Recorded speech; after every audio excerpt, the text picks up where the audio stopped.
I'm here to celebrate with you today. I'm here to celebrate my launch of the first ever ebook I've ever written, and it's called Elevated Vegan Activism.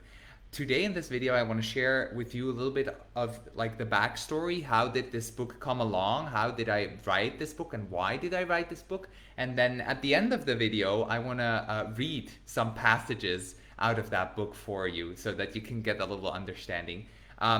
First up, I want you to know that the ebook is free. It's a free mini ebook that you can download. I'll leave you with the link.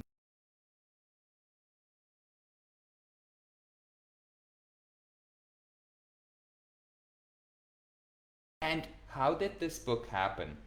As you know, I've been a vegan activist since over half a decade.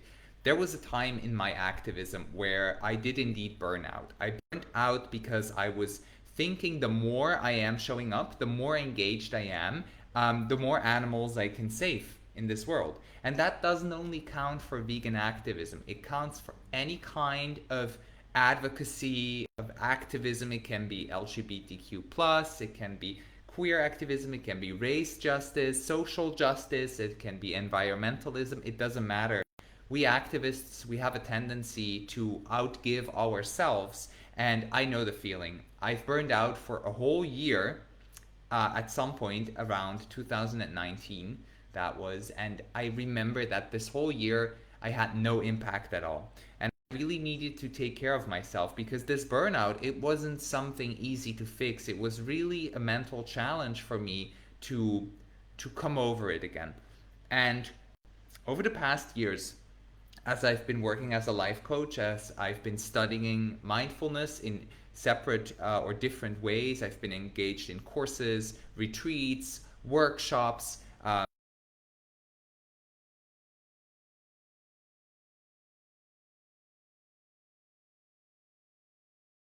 But before that, I didn't know how I could really be impactful for the long run. How could I really be a change maker that creates impact on a daily basis, even though I don't have to show up on a daily basis, right?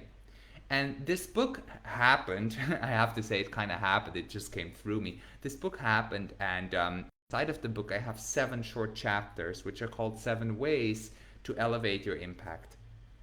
And in essence, I am talking about how you as an activist can show up in the world to sustainably create positive impact without burning out, right? So let me share with you the 7 chapters. It's an ebook, so you can open it up on your smartphone. Super simple, super easy. I've even optimized, you know, the font size and the format. So if you open it up on your smartphone, it's going to be readable. I'm not sure if you can see this really well, but let me try to show it in the camera. It might look a little bit small, but it looks like this. You can scroll through it, and if you have it in front of your face, the font is big enough so you can just read it super easily. Right? So the 7 chapters that I am writing about in this book are self-care first,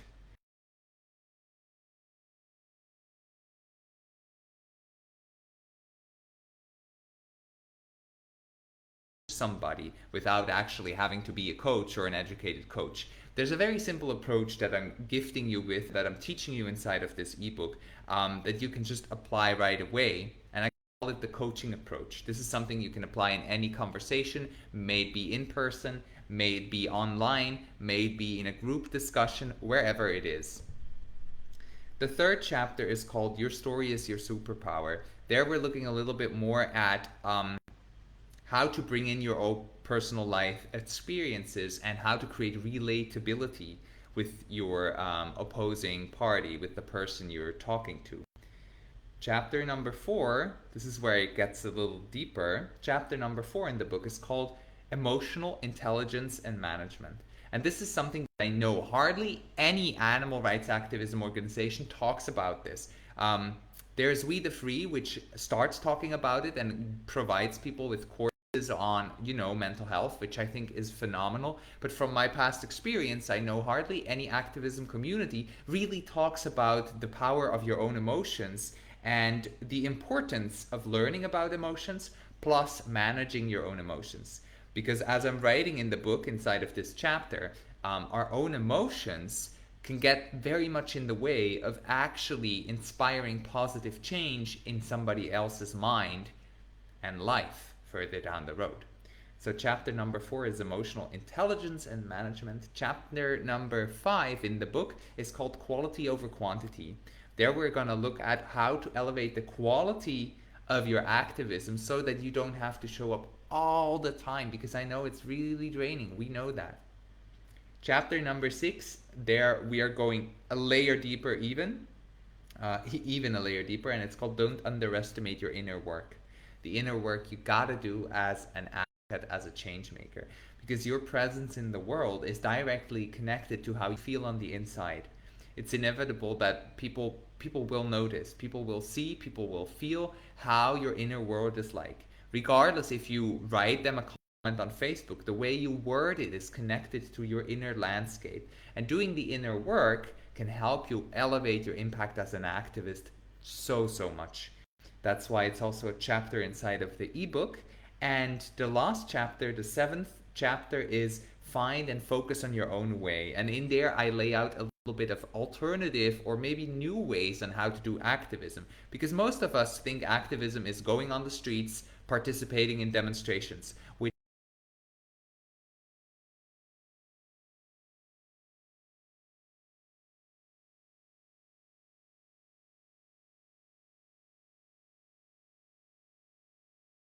way of creating impact in the world.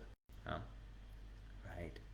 So at the end of the book, I dive a little more deeper into my own life story, and I introduce you to my life coaching offers, which are for you if you've read the book and if you're digging what's in there, if you're understanding it. But if you want to dive a level deeper, I can't teach you that in a book. I got to work with you. So that's at the end of the book.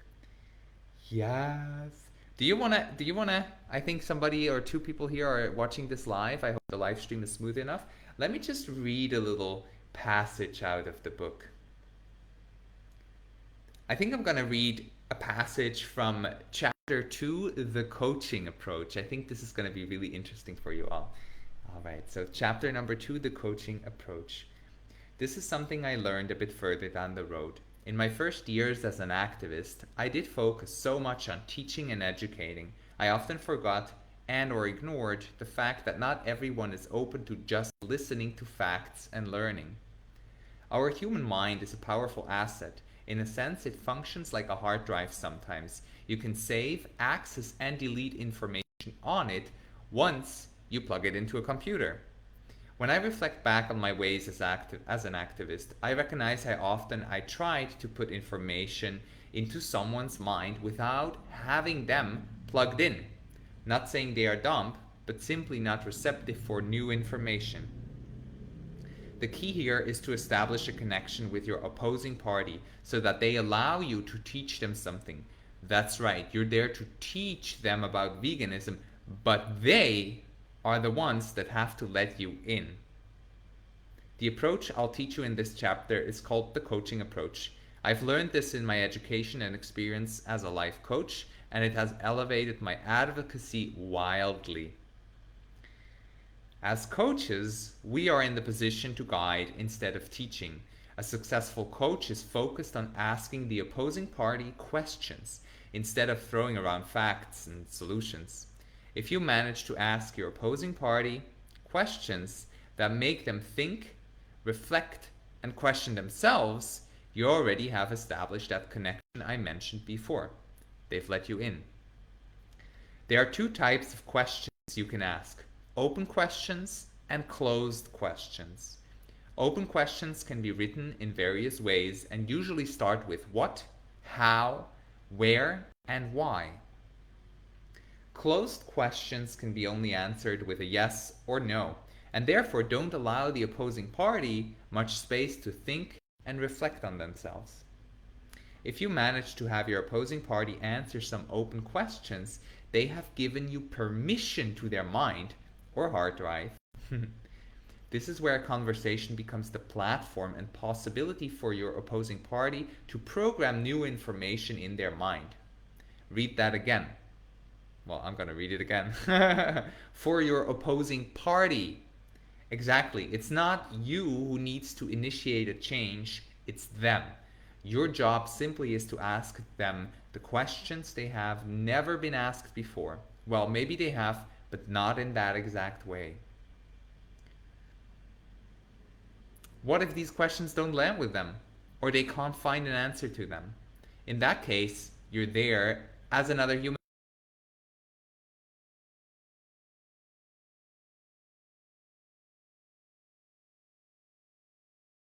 How you'd answer that question. Most people will find the answer themselves, since veganism has been established in most parts of the world and people have heard some things about the reasons why to go vegan already. There's more in this chapter. Later on, I'm giving you very specific open ended questions that you can use exactly like I've written them here in your next conversations. And then there's also ways to end a conversation, because the ending of a conversation is extremely important as well. Conversations sometimes begin randomly, talking about whatever and whatnot with somebody, and at some point you're ending up in on the topic veganism. But sometimes when you're doing like street outreach or people come to you, they already are aware of the context. You're maybe already showing footage of animal slaughter, for example, right? So that was a little passage from my new ebook, Elevated Vegan Activism. I'll leave you with the link to it in the comments.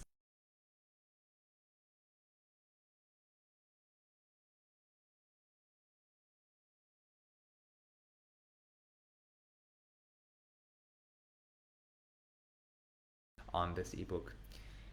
One last thing before I close the live stream, or before you finish watching this video, this recording. As of the moment right now, I am still having 2 more days where the doors to apply for my Become Your Medicine program are open. If you've been following me for a while, you know what this program is about. It's a transformational inner alignment program for vegans and activists, which means you're entering or you're joining a group of dedicated and driven vegan activists and advocates that want to do the inner work, want to learn more about manifestation, meditation, breath work, self care, and self love. This is my lifetime group coaching program, which means you sign up once, you pay once, and you have lifetime access to recorded modules in which I teach you the most important, the inner alignment practices.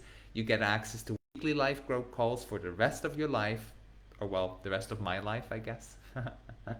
And you get access to integration practices such as studio meditations, breathwork files from my site, and some PDFs with, PDF guides on journaling, for example.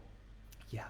So if you want to join this program, or if you've heard about it for the first time and you're like, fuck yeah, that sounds like something I want to do, let me know in the comments as well. I'll send you the details. And if you're a match with the program and if you want to invest in it, and if you want to invest in yourself on such a level, because in the end, you're investing in yourself, in your own growth, your own development, let me know. I'd be happy to hop on a free call with you and to talk about the details. That's it for today. Thank you for watching. Mwah, and much love your way.